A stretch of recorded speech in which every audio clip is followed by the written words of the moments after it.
నియోజకవర్గం అచ్చంపేట మండలం కొత్తపల్లిలో అక్రమ ఇసుక తరలింపు వివాదం. కృష్ణానదిలో అర్ధరాత్రి అక్రమంగా జేసీబీలతో ఇసుక తరలింపుకు సిద్ధమైన ట్రాక్టర్లు, క్వారీలో అక్రమ ఇసుక తరలింపు వాహనాలను అడ్డుకున్న స్థానికులు. 2 జేసీబీలు, 4 ట్రాక్టర్లు పోలీసులకు అప్పగించారు స్థానికులు. ఇది అంతా గేదెలు మేపుకున్నారు. వీళ్ళు అక్రమంగా ఏం చేస్తున్నారు? రైతులు 10 దాటాక 2 జేసీబీలు తీసుకురావటం, అక్రమంగా రవాణా ఇసుక చేయటం, దొంగ ఇసుక బళ్ళు గెలిపేయటం, లారీలు ఎత్తటం.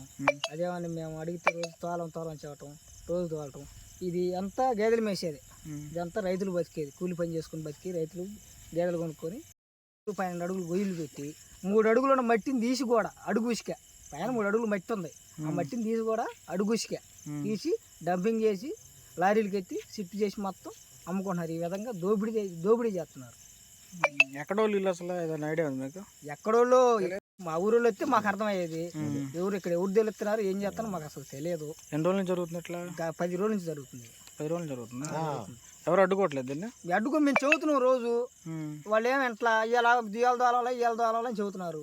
యథావిధిగా 10 అడుగులు పోయి ఎకరం మందం 10 అడుగులు పోయి 3 అడుగులు మట్టి తీయటం, ఉసుక తీయటం, డంప్ చేయటం, లారీలకి ఎత్తటం.